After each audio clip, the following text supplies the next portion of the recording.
Dandy's World, Pillar Chase 2, Forsaken, and Sonic.exe The Disaster was originally the 4 games I chose for this series. However, The Disaster ended up getting replaced by 99 Nights due to the fact that right as I started writing the script for The Disaster, the game ended up getting taken down by none other than the removal of The Disaster was such a huge moment for the EXE community on Roblox. I remember the day it got taken down, so many people were very uncertain about the future of Sonic.exe styled games on Roblox. If a non-profit project like The Disaster could get taken down, what was stopping Sega from removing multiple other games just like it? It even became one of the main reasons PCX and Pillar Chase 2 was removed, and is getting replaced by whatever the hell this is. And before that, 2011X or Sonic.exe was going to appear in Forsaken. However, after the news about The Disaster getting taken down, and the fact that the devs couldn't properly balance him, which is bullshit, the removal became the final nail in the coffin, causing EXE to be fully scrapped from the game.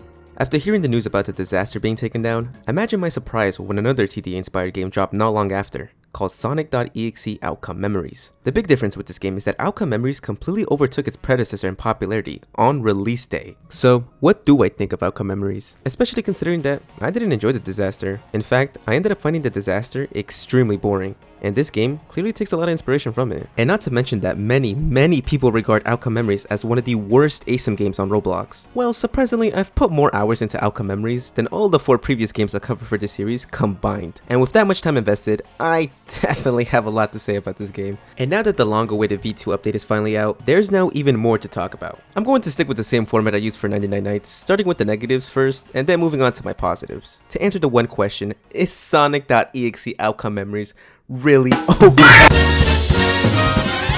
A lot of people consider Outcome Memories to be one of the worst ASIM games on Roblox. And after playing it for a while, do I agree? Hell no. But do I blame people for saying it is the worst? Also no. There are plenty of reasons why people have labeled this as one of the worst ASIM games out there. The map design, the amazing balancing. But before the release of V2, one of the biggest reasons people felt this way was because of one character. 2011X. What the fuck?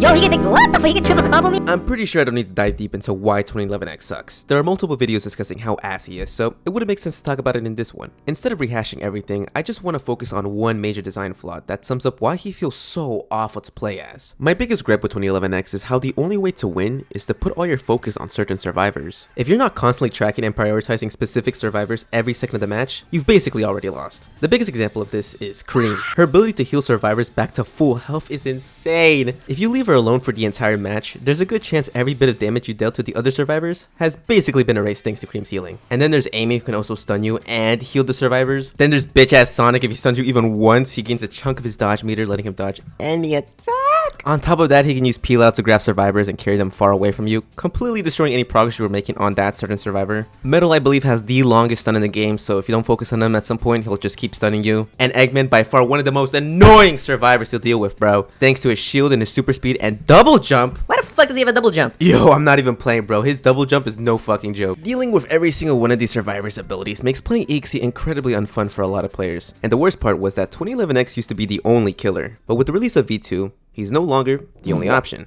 V2 introduces 2 new killers, 2 new survivors, and new maps. Since we're still in the bad section, I might as well talk about what I don't like about this update. One thing that genuinely surprised me with the release of V2 was how many people hated this update. In some lobbies, I'm literally seeing people saying, let's go back to V1. Now, me personally, I actually really enjoyed this update. I already loved V1 in the gameplay loop around Outcome Memories, and adding new survivors and killers into the mix is pretty much all I ever wanted from this game. That being said, obviously not everything is going to be perfect. And for the sake of this section, there are a few things I want to criticize. But before getting into the big parts of the update, mainly the new killers, I want to talk about the maps first. The maps in Outcome Memories were always hit or miss for me, but at the end of the day, I never hated any of them. However, with the new update introducing 3 new maps, they all share one major problem. Besides Angel Island. Angel Island has its own issues. They're just way too fucking big. Mystic Cave is like, what, 3 floors big? And the Green Hill remake is so huge, bro. Not to mention, it's by far the most boringest map I've ever played in an ASIM game. No one, and I mean no one, is actually using this entire map. Most matches just turn into everyone just hanging out near the beach area, while the rest of the map might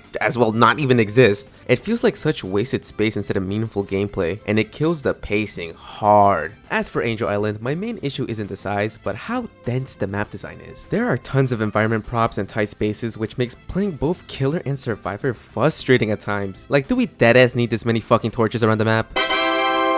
Also, I don't know if it's just me, but I really hate the way this map is colored. Everything's covered in the same red and orange filter, so the grounds, walls, and plants all blend together. It looks dramatic, sure, but in an ASIM game where visibility matters, it just ends up being annoying instead of cool. I just hope the devs don't continue making future maps bigger. This is an asymmetrical game. I feel Outcome Memories is at its best when there's constant interaction between the killer and survivors. Since the game doesn't have any traditional objectives to naturally push players together, the entire experience relies on the killer. When the map gets way too big, that interaction becomes much more harder to maintain. Now let's move on to the killers, mainly the balancing. Balancing has been a major issue ever since the game's release, and with V2, it honestly feels like it's only gotten worse. Tripwire and Colossus. Tripwire, or Tails doll, actually I have no idea what she's called. In the menu she's called Tails doll, but Tails already has a cosmetic called Tails doll, which looks more like Tails doll. Meanwhile, in the killer shop, she's listed as Tripwire, so I don't fucking know anymore. Tripwire before release was possibly the most hated EXE, as she was actually the main reason the third killer planned for V2, Fleetway, got pushed back. Apparently, Tripwire and Fleetway shared similar movesets, so the devs chose to prioritize one over the other. Now that Tripwire is actually in the game, she is by far the most annoying killer to deal with in this update. She can place bombs, double jump, glide, shoot lasers, she can fucking do anything. The main problem I have with her is the sheer amount of tripwire she's allowed to place. Some survivors can counter these bombs like Silver, Blaze, or Amy, but a lot of the other survivors just don't. And if you don't have a counter against the mines, you're basically fucked. The survivor I mainly played before V2 was Sonic, and the big reason Sonic is so fun is his dodge meter. Now I know I complained a lot about Sonic's dodge earlier, and from a killer's perspective, yeah, it's easily one of the most annoying mechanics in the game. But from Sonic's side, it's so much fun. Normally, killers can't deal real damage to Sonic unless his dodge is gone. However, for whatever reason, Tripwire completely breaks that rule. She's the first killer who can bypass Sonic's dodge meter entirely, which makes one of Sonic's strongest mechanics way less useful against her. This makes certain survivors completely vulnerable against her. Eggman, who used to absolutely bully the killer, is now by far the most easiest to counter with Tripwire, as almost all her abilities is able to bypass Eggman's shield. I think the biggest change I would say is give every survivor the ability to take down the tripwires, and I think we'll be good. Colossus. Honestly, Colossus is by far the best addition in V2. On launch, he was everything 2011X wasn't, an actual threat.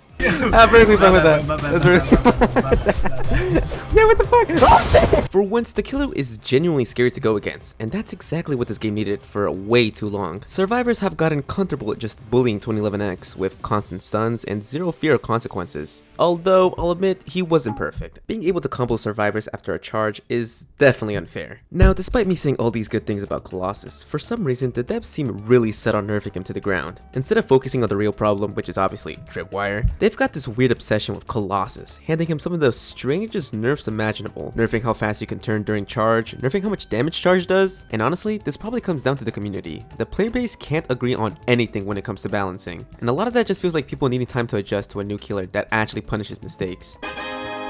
Now, to end off the bad section, I've got a few smaller nitpicks I want to point out. First off, the UI. The shop and inventory UI is extremely confusing for no reason for new players. I can almost guarantee that navigating through the shop for the first time was most definitely confusing. Second, the ranking system seriously needs a full-on rework. Some survivors have it way harder than others when it comes to getting higher ranks, and it just doesn't feel fair or consistent at all. Third, for the longest time since I've been playing this game, the 2011X Classic skin still has that stupid music overlay bug. Speaking of bugs, this game has a lot of them. As I'm writing this, there are still a ton of bugs floating around. Colossus randomly falling off the map, doors not working on You Can't Run, characters straight up not dying at 0 HP, and whatever the fuck this is. Yo, what is happening with you, bro? What is happening? Also, I thought this was going to be added in V2, but for some reason, survivors still don't have any descriptions explaining what their abilities actually do. It's such a basic quality of life thing, and it's wild that new players are still expected to just figure everything out on their own. Anyway, with all that negativity out of the way, let's move on to what I consider to be the good about this game. Hey, 2011X, this is Creekcraft speaking.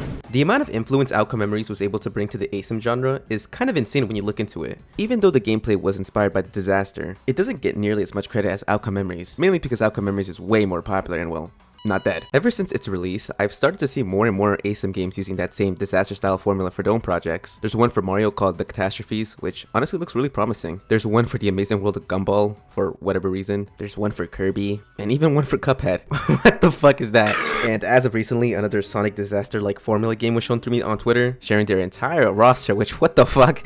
Who even are these guys? What the hell is Fingers, bro? Why isn't he added into Outcome Memories? But going back to the gameplay for a second, Outcome Memories is by far the most Survivor-sided ASIM game I've ever played, which is honestly why it's no surprise that playing Survivor is also the funnest part of this game. It's so fun, in fact, that it almost makes you not want to play Killer. like at all. Survivors are insanely strong, with most of them having stuns, tons of mobility, and even second lives. You're constantly saving teammates and getting away with mistakes that would straight up get you killed in any other ASM game. One thing I also find really unique about Outcome Memories is that for some reason, they already have some of the future killer chase teams and skins finished way before those killers are even in the game. That can be seen as both a good and bad thing. On the good side, we don't have to wait for a killer to release just to hear their full chase team. But on the bad side, it adds even more pressure to the devs. Since those teams are public already, people are going to assume that this is 100% confirmed content, and if anything ends up getting scrapped or changed in the future, the community will definitely get mad over what could have been. This is exactly why most projects don't show off or release anything until it's fully finished and ready to go. Visually, Outcome Memories is easily one of the best looking Roblox ASM games out there. The lighting, the character models, the effects, all look absolutely amazing. Besides Angel Island's lighting. Speaking of the characters, another thing that's been fully shown off besides the soundtrack is the full planned roster for both killers and survivors. And once again, that's both a good and a bad thing. The good part is that we know exactly who's coming with only a couple of survivors still unannounced. The bad part is realizing just how massive this roster is and how long it's gonna take to develop everyone, especially when V2 alone took around 6 months to release. And that's basically everything I would consider good about this game. I forgot to mention the OST. The music in this game is fucking incredible. If you couldn't tell by how long the two sections were, there was definitely more bad points than good, with some of the good points not even being about the game itself. However, that brings me back to the question from the very beginning of this video. Do I think Outcome Memories is overrated? No. The game averages around 24,000 players daily, and with the release of the new update, we finally got to see Outcome Memories at its fullest. At its peak, I believe it reached over 200,000 players. I might be slightly off on that number, but regardless, that is still insane. That being said, in the state this game is currently in, I honestly don't see it lasting long term. And I'm not saying that out of hate or negativity. I absolutely love this game, but with everything that's been happening around Outcome Memories, questionable balancing decisions, weak communication within the dev team causing major bugs to slip through, I have about 30% faith that we'll ever see the full roster of survivors and killers the game has planned. The main creator, Sobi, has openly talked about feeling like quitting the project. And if that ever happens, the game wouldn't be passed off to someone else, but instead just shut down completely. At one point, he even mentioned that V3 could potentially be the final update, especially after the mixed receptions to V2, and yeah, that's honestly worrying. And I can't blame them. A lot of this work is basically being done for free. Sure, premium payouts are still a thing, but that doesn't change how much pressure, burnout, and stress comes with running a project this big. And as I'm writing this, we literally just got confirmation that 2017X and Faker are being removed from the Outcome Memories roster. See what I mean? I haven't even posted this video yet, and I was already proven right.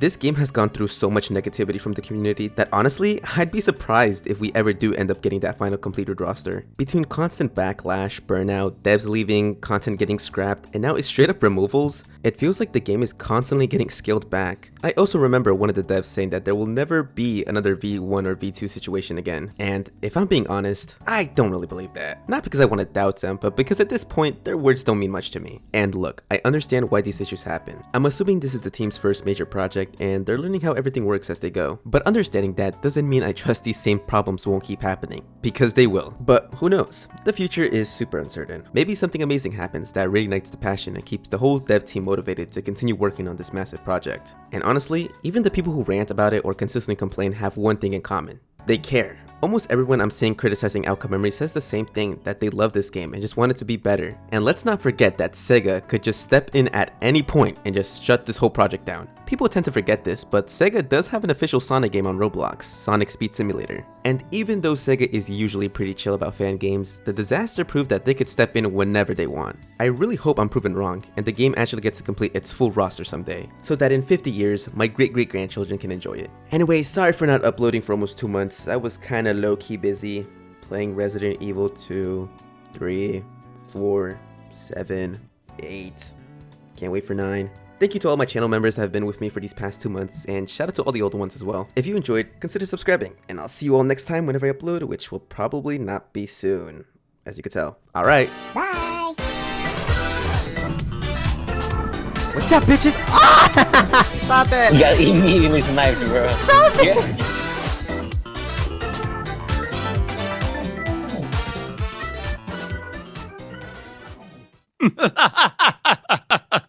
More.